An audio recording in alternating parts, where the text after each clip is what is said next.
It's a Friday episode of Locked On Grizzlies, and I'm a little worried. Does Memphis have a big problem? A big Zach Edey problem? Damichael, maybe he'll talk me off the ledge, or maybe he'll agree with me on this one. Plus, it's quiet, a little too quiet on the Memphis Grizzlies trade front, unless you're catching strays on ESPN, apparently, from Jimmy Butler. And we'll preview Grizzlies weekend basketball, 2 winnable games. We know how that goes, at least in the second half against Charlotte. Is Memphis going to be able to learn some lessons? We'll talk about that and more on this episode of Locked On Grizzlies. Let's lock in.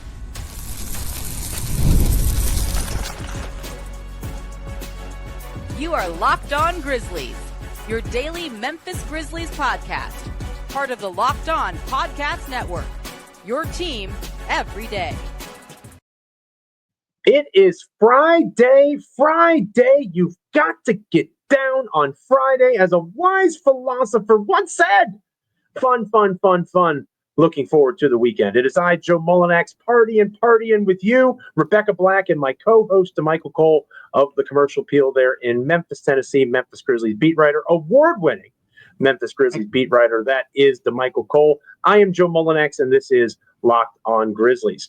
Make sure you are checking out our sponsor for this episode, FanDuel. Big fan of FanDuel. From the first whistle to the final drive, FanDuel makes the NFL playoffs even more exciting. Championship Sunday is here, and right now, new customers can bet $5 and get $300 in bonus bets if you win your first bet. Visit FanDuel.com to get started. We are free and available wherever you get podcasts. As proud members of the Locked On Podcast Network, your team each and every single day. Like, comment, rate, review, subscribe on Apple, Spotify, Amazon, YouTube, literally anywhere you get a podcast. Make sure you're checking us out each and every time that an episode drops. And also make sure that you're checking out our free daily newsletter, not just Grizzlies words from me each and every day in your inbox, but also NBA content, fantasy basketball advice, and so much more. LockedOnDaily.com. Again, that is LockedOnDaily.com. Go there, find the Locked On Grizzlies tab, and subscribe now to our free daily newsletter. Damichael, some milestones for us. We are close to the 1,000 subscriptions on that newsletter, which would be wonderful. Hopefully, we're able to break that here in the next couple of days. On YouTube, we broke 1 million views in the history of Locked On Grizzlies on YouTube, which is amazing. And obviously, Sean Coleman and previous hosts that have been on YouTube, everybody that's helped us build up the channel, all sorts of people deserve credit for that. So grateful as we continue to grow our little show here in this corner of the internet. But something that isn't so little, or someone that isn't so little, pause, Damichael Cole, is Zach Edey, right? Zach Edey, 7'4", 290 pounds, and he's seen a minutes decline.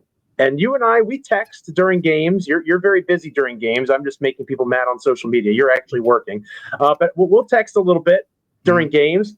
And I won't divulge the contents of those conversations, but we did talk about Zach Edey recently, and it led to something that would be a good topic of conversation for this particular episode of the show. Yeah. Going into a weekend where Memphis has a back-to-back, you'd imagine that Edey will get opportunity to play. He hasn't gotten that chance.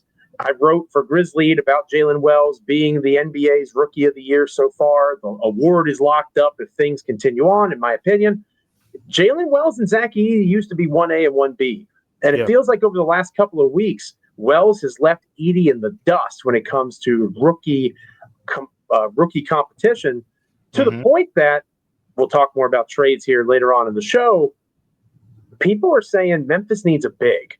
There's a literal 7'4", 290-pound dude right there. And people are saying that the Grizzlies need a big. Does Memphis have a Zach Edey problem?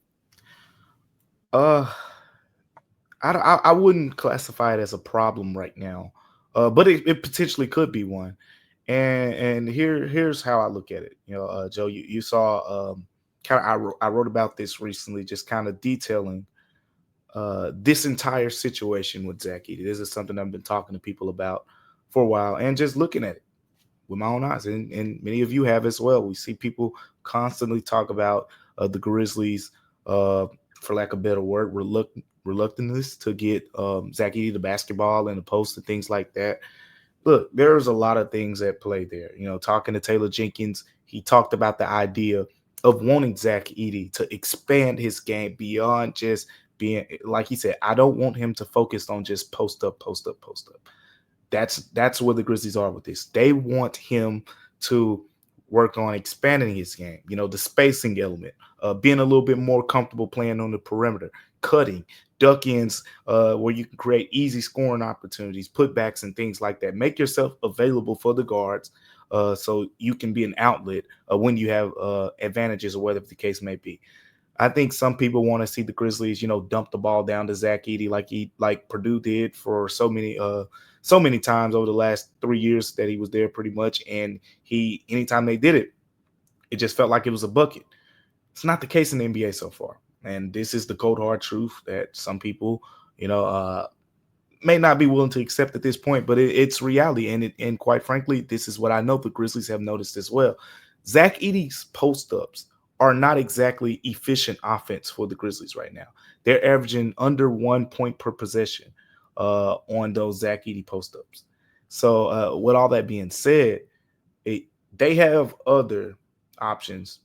Jaren Jackson Jr., John Morant, Desmond Bane, all those guys are better options on the offensive end at this point.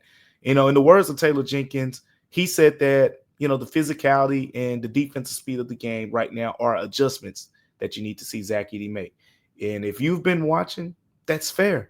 Because if you watch Zach Edey in college and when he was at Purdue with his hook shots, a lot of those hook shots, he was just right under the rim, right? Some were a little bit distance away when he played some of the tougher, like when he played Donovan Clingan, he took some hook shots that were a little bit further away than we usually saw. But for the most part, he overpowered guys, and he was super skilled to take advantage with the strength that he had. And he had a lot of easy, closer hook shots, and he was very skilled at making them with each hand. Now, get to the NBA, if you've been watching the Grizzlies, his depth on those hook shots is a little bit further than at the college level. And that immediately points to the physicality adjustment. You can't just push Domantas Sabonis, Ivica Zubac, Steven Adams, and all those guys under the rim like you could, college centers. So there's an adjustment there, and the Grizzlies are noticing that, and they're saying, you know what? We want to focus on other areas right now. We want him to focus on being, like I said, floor spacer, perimeter screen setter, and things like that, cutter, dive in. They're really big on him getting these duck-in opportunities. Now, what do I actually think about that? Because that's pretty much the Grizzlies, intel from it. But Joe, I'm not a huge fan of the whole idea in the first place because my thing is, if this is how you want to use your center, why did you draft Zach Edey? We could have predicted this a long time ago, Joe Mullinax, me and you. The idea that, we all thought about there were some, there were some differences stylistically in what has made Zach Edey great and what has made the Memphis Grizzlies offense go and what the Memphis Grizzlies offense prioritize. The Grizzlies like to run. The Grizzlies are pretty much a back to the basket, isolations for post-ups and things like that type of team. And that hasn't been a big part of their offense. I mean, Jaren Jackson Jr. has recently incorporated over the last couple seasons more into his. So why is Zach Edey the big that you drafted if you wanted this style where you want a floor spacing guy? Like, there are other guys in the draft who fit that style better. So there's this pull, this kind of push and pull here, Joe, where you can say, hey, the Grizzlies need to adapt more to Zach Edey's style, but Zach Edey's traditional, college strengths haven't automatically been NBA strengths. But then there's the other point of this where you say, why you draft him if you don't want to give him the opportunity to continue to get opportunities in those areas, right? To continue to improve as a post-up player and things like that. So I'm going to date myself here, partner. There's a song by the band named Diamond Rio. Have you ever heard of Diamond Rio before? Never heard of him. Never heard of Diamond Rio. Well, Diamond Rio is a great band, and they have a song called Meet in the Middle. Okay, and if you are a podcast listener or viewer of a certain age, you'll relate to this a little bit. The lyrics go something like this: I start walking your way, and you'll start walking mine, and we'll meet in the middle beneath an old Georgia pine. And then it keeps going on. And, after a few pops, you sing it a little bit more loudly. But look it up. You have homework over the weekend, everybody. Diamond Rio, Meet in the Middle. Great song. okay? Point being, I do not get Diamond Rio vibes from the Grizzlies and Zach Edey right now. They have to meet in the middle. People that critique Zach Edey and say, well, he's not catching the ball on these cuts to the basket. He's struggling as the finisher in the dunker spot, or however you want to, qualify what his role is at times in this offense. I think that's very fair to say. But at the same time, as you alluded to, you drafted this guy. You're lauded across the basketball universe for how amazing you are at scouting. You had to know what Zach Edey is good at. So how do you take a player, tell him, well, you got to adapt, and not give him the tools and the opportunity to build confidence to truly get to that place? I struggle with that for Zach Edey. And I think that it's important to point out, as a Commanders fan, right? Commanders play this Sunday. Jaden Daniels is phenomenal, right? Jalen Wells is the rookie of the year. He's doing amazing things for a team that is trying to contend for an NBA Finals appearance. Yeah. We're getting spoiled to an extent by rookies, right? Rookies are supposed to have a struggle. There's supposed to be a learning curve. Zach Edey, especially as a big, right? What the tried and true NBA bigs and NBA point guards usually struggle when they're younger, right? And it takes them longer to catch up to the speed of the game. Just because Edey is 7'4", 290 pounds doesn't automatically mean that he's going to be some elite NBA big. He has to be good for this team, and the numbers suggest he has been good for this team, but he has to continue to find his comfort level within the schemes of the team that drafted him. And the team that drafted him has to make a commitment to allowing him to work through issues that he may have. You can't just say that he can't help you, right? How much did we talk about Mark Williams having a 10-foot standing reach, right? Mm-hmm. Even if Edey fouls out, put his big tail on Mark Williams and make him shoot through him or over him. If he fouls out in 21 minutes of play, what's the difference between that and 4 fouls in 19 minutes? 4 free throws? Simple math there, but you have to let the guy play through some of these problems. I'm not sure the Grizzlies are doing that right now. And that is where my concern is. There's not a middle ground between the two. Yeah. I completely, completely understand that sentiment. And at the end of the day, they have Zach Edey now, and you got to make it work, right? You got to make it work at this point. He has clear strengths. His rebounding has been really good. Taylor Jenkins has talked about his screen setting, all those things. Focus on those areas, and I think you just continue to build from that. Let us know in the comments. Hit us up on X. How are you feeling about Zach Edey? I am most certainly not ready to give up on Zach Edey. I don't think Damichael is either. Obviously, there's ebbs and flows to every season, and the numbers love Zach Edey, right? That's one of the interesting things about the two Grizzlies starting rookies. You watch Jalen Wells play, and you see him being a really good basketball player. The advanced numbers don't really like Jalen Wells, right? Especially defensively. They think he's a bad defender. Your eyes watching a game tell you he is not a bad defender, obviously. But my point is the numbers love Zach Edey, and your eyes tell you that Edey is struggling right now. So they're kind of on opposite ends of the spectrum. When we come back here on Locked On Grizzlies, it's quiet, a little too quiet in Memphis as the trade deadline approaches. We'll talk about what we think that means coming up. Stick around. Today's episode of Locked On Grizzlies is brought to you by FanDuel. Damichael, it is NFC and AFC championship time. It's the best single day of football of the entire year. I say that every year, even with my Commanders playing. I'm a nervous wreck. From the first whistle to the final drive, FanDuel makes the NFL playoffs even more exciting. Right now, new customers can bet $5 and get $300 in bonus bets if you win your first bet. That's $300 to keep the action going. The FanDuel app is easy to use, easy to navigate, and it has a ton of different kinds of bets that can make any game exciting. Plus, when you win, you get paid instantly. No waiting around for winnings. Whether you're betting on your favorite team, which I would not recommend, spoken from experience, or just looking to add some extra excitement to the playoffs, FanDuel has you covered. Just visit FanDuel.com to join today and get started with $300 in bonus bets. FanDuel.com is something I most certainly would recommend. Make this playoff season unforgettable with FanDuel, an official sportsbook partner of the National Football League. So Jimmy Butler apparently is willing to go anywhere in the National Basketball Association except Memphis. I think there's a very easy explanation for that, which is why we're not spending on a whole segment. And you would know better than me because you're more plugged into me. We talked about it before. Memphis isn't going to pay the guy a max contract, right? Like that's just pretty obvious. I think it's fairly clear. Yeah. Right. Well, but I also think it's fairly clear that Memphis probably was like, oh, Jimmy Butler, right? That's interesting. And he was like, whoa. It's not going to work. We're not doing that. I'm not taking it as personally as others may, right? But anyway, Jimmy Butler not worth more than just, hey, stop making us catch strays on national television, Jimmy Butler.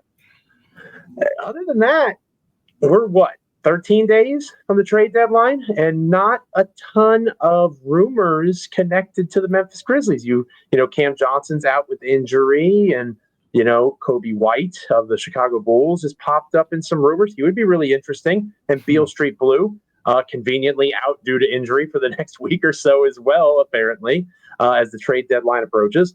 Memphis has not really been connected to any rumors, partner. Do you think that the Grizzlies aren't looking to make a trade at this stage, or is it more along the lines of what we've come to expect from this front office, moving in silence like the G and lasagna? They're going to be aggressive. I think this is pretty much how I outlined it about a week or so ago. I think we talked about it on here, Joe, and I said that after the Dorian Finney-Smith thing, it would get quiet. Like they're going to focus internally for a while on what they have here, which is what they've done. You know, Gigi Jackson's is back. Vince Williams should be back here sometime in the near future. So they're focusing on those things, but they are still involved in conversations. Again, I don't expect those things to ramp up until later on. The reason that it's played out this way, because it's not even just the Grizzlies, it's a league thing. It's kind of you play to the market, and with Dorian Finney-Smith, everyone around the league knew that he was going to be moved sooner rather than later. So when you know that's the case, you got to get involved in if you want your chance at him. Dorian Finney-Smith, it was very clear that he would be moved earlier in the process. Cam Johnson, it was very clear that he, if moved at this deadline, would be moved later. That's why things on his front, not even just with the Grizzlies, but with most teams, has just been really quiet. You haven't heard much there. And typically when you get to trade deadlines, it's usually the last week when things start to really pick up and ramp up. And this is no different. I don't think the last week, 2 weeks are any indication of how aggressive or lack of any aggressiveness that the Grizzlies plan to have, at the deadline. I still expect them to be involved in conversations with key players, and we'll see, what materializes from that. But I don't think the last couple weeks in any way, shape, or form is, an inclination that, they're not going to be aggressive. I think it's actually the opposite. We saw that they were involved with Dorian Finney-Smith conversations, and, they were willing to trade a couple players. And one of those players is actually, in my opinion, playing better than Dorian Finney-Smith as of late. So with all that being said, they'll be involved, in the conversations. Luke Kennard, since not getting traded for Dorian Finney-Smith, and this is from our mutual friend Fast Break Breakfast, at Fast Break Break. In the last 10 games, Luke Kennard is scoring almost 13 points a game, 4.5 rebounds, almost 4 assists, 54% from the field, 54% from beyond the arc, 100% on his free throw attempts. And again, that's at Fast Break Break on X. Damichael, I am in a pickle here because I love armchair GMing. You know that I do. You got to make a move. We've worked together for a couple of years here. I'm getting itchy. But Luke Kennard is legitimately playing the best basketball of his Grizzlies tenure. But, Joe, I know the right answer. I know the long-term answer. I know that he is likely not long for this Grizzlies life, and Cam Spencer is. I understand all of those things. But goodness gracious, they have an elite three-point shooter, and the grit and grind in me, it's really hard to let that go. You know what, Joe? I'm kind of surprised that you didn't look at this as even more incentive to trade him. See, I thought that part of you would say, wow, Luke Kennard's playing so good right now. I'm There's fighting a team it out there. Like, is that because not in your mind? I love Luke Kennard. When I say, You do. I think You people do. think I'm full of it. I legitimately believe, I've watched a lot of NBA basketball. Luke Kennard is one of the top 10 3-point shooters in the history of the National Basketball Association. That to me is not hyperbole. To you, Damichael, or to you, dear listener, dear viewer, it might be hyperbole, but it is not hyperbole to me. I believe that. He is elite when it comes to shooting the three. Second all time 3-point field goal percentage now. He just passed Hubert Davis. Clear limitations beyond that, especially against teams that Memphis is actually going to have to eventually play in the playoffs. I know the right answer is being excited because it increases trade value. However, it's hard for me to just part with the second most efficient 3-point shooter percentage-wise in the history of the National Basketball Association. Yeah, I get it. I mean, it's a tough situation, but at the same time, you got to be big picture too. So don't make it look. It's looking like we're flipping places here, but you got to be big picture. And what I say about big picture is, my outlook is the entire back of the baseball card. In this case, we're talking about the basketball player Luke Kennard, and Luke Kennard was in and out of the rotation earlier this season. He stepped up as of late, and I think to his benefit, him stepping up has come against a really good Western Conference teams. So that's kind of something that you say, you know what, maybe Luke Kennard can be that boost we need in the playoffs or whatever the case may be. But then there's the other side of it that's like, you're going to get Vince Williams back. You're going to get Marcus Smart back. What if at some point Luke Kennard is phased out of the rotation again and you just got him sitting on the bench playing inconsistent minutes in March? And that was a sizable and movable contract. So, look, it's a tough situation. I feel like, look, you don't move Luke Kennard unless there is a deal that you feel moves the needle for the Grizzlies. Let us know in the comments how you're feeling about the quietness around the Grizzlies. Is it the quiet before the storm? More than likely, I think Damichael's onto something there. We'll start hearing Memphis rumors here in the next several days would be my guess.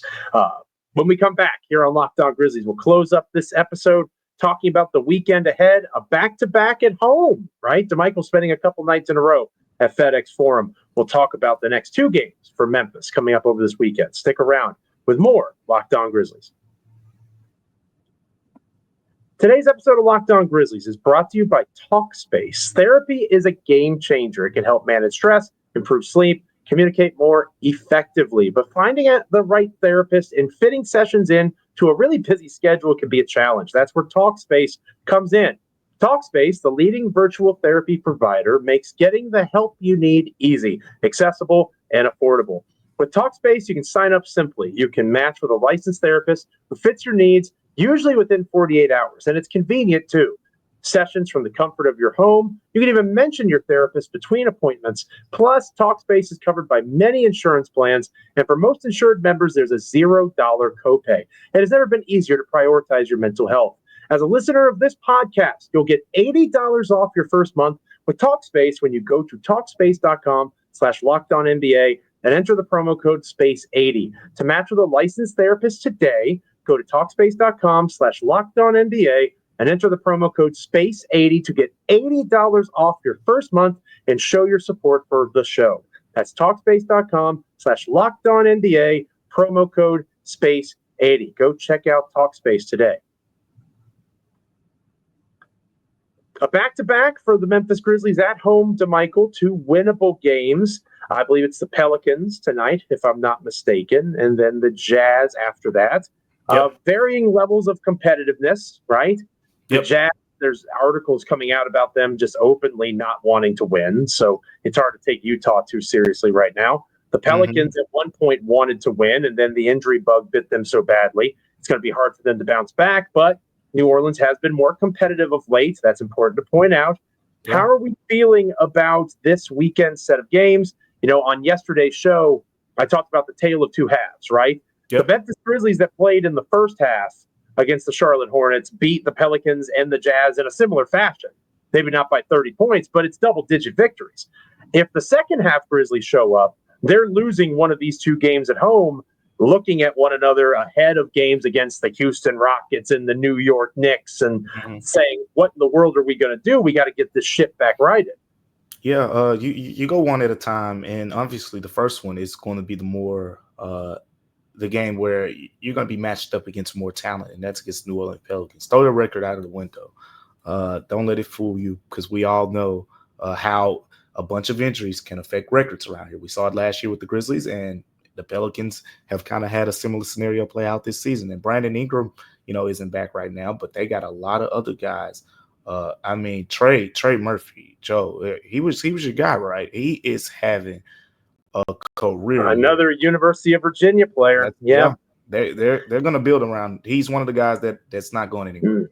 But one that got away. Shout out to Zaire Williams, I guess. There it is, and there's the stray. I knew it was coming. So, other than that, though, the Pelicans, Zion Williamson, he's missed some time recently with the illness and whatnot, but I believe he should be back and ready to go. But C.J. McCollum recently just had a really good game. I believe it was against the Jazz, 45 points. And then, DeJounte Murray, we know what he brings to the table. So, basically, pretty strong quartet of guys right there, and some other talented players. Yves Missi, we heard about him, and his rookie of the year standing or whatever the case may be. This is not a game you want to overlook this team in.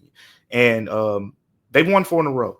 Now, the 4 in a row, you're probably saying, look, they beat the Jazz twice in that stretch, but they also went on the road and beat the Chicago Bulls, who we're finding out is actually not a bad team. Chicago's not a bad team, and the Grizzlies probably found that out earlier than a lot of people.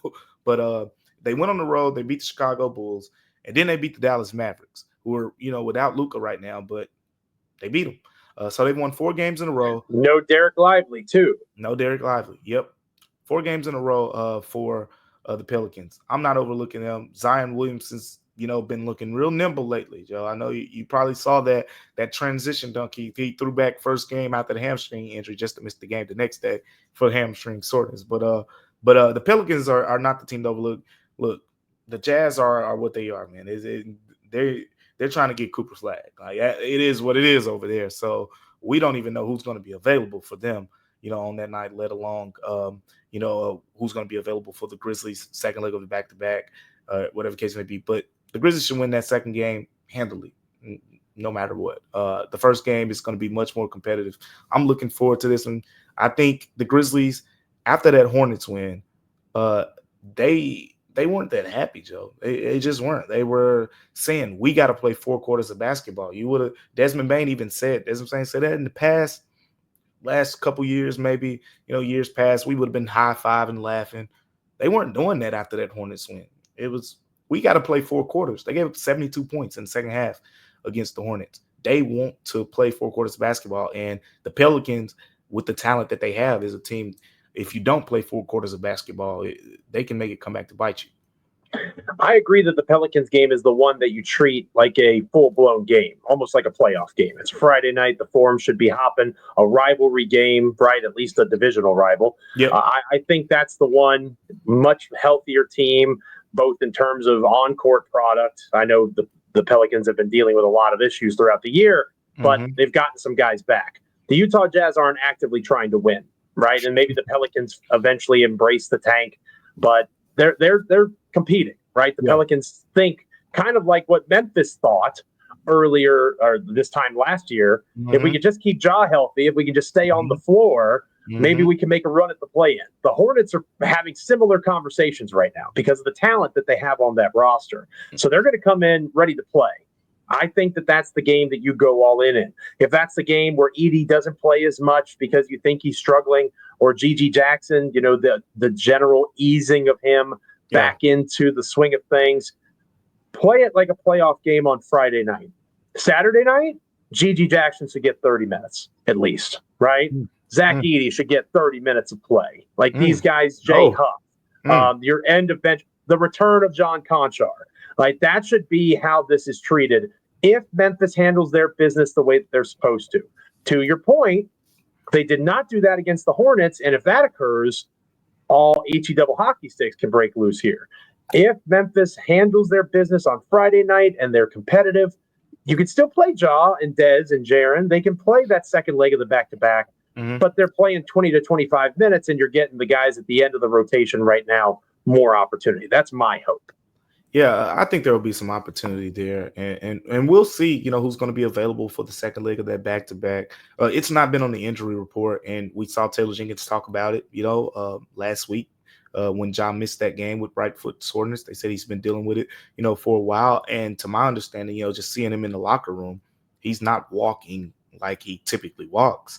So, I just get the inclination that is still, bothering him a little bit, and it could come into play in that game when we talk about Ja's availability for Saturday. But either way it goes, if he plays, if he doesn't, Scottie Pippen Jr., even when they go to the no point guard lineups, Desmond Bane and Luke Kennard, we saw they beat the Spurs, with that combination as the starting backcourt. No matter how you slice it, the Grizzlies will be favored to win both of these games. Let us know on X. Hit us up in the comments. Are you on board with my plan of going all in for the Pelicans and helping the Jazz get to Cooper Flag, or at least the best chances for Cooper Flag with a B squad, so to speak? I see a schedule next week that lightens up a little bit, right? They play the Knicks on Monday night. They play the Hornets, or not the Hornets, excuse me, Houston. Rockets. They play the Rockets. Yes, sir. They play the Rockets on Thursday night. And then Sunday night against the Bucks, right? Yeah. So national they TV have bonanza that week, right? ESPN. Yep. And that's Pro Bowl, right? The Super Bowl is the next week, so they have a chance to really kind of shine a little bit with the week without football before the Super Bowl. So I'm interested to see how they handle this 3-game and 4-night stretch here with a little bit of a lull coming up. 2 games or 3 games next week, both with multiple days off in between. It's going to be fascinating. Let Damichael and I know how you're feeling in the comments and hit us up on X. When we're back together on Monday, we got lots to discuss. We got 2 basketball games that will have been played. We have a game to preview against those New York Knicks with 2 all-star starters, partner. No starters for the Grizzlies in the Western Conference. Kind of predictable. We thought Jaren's best bet was as a reserve, and that's obviously still to be announced.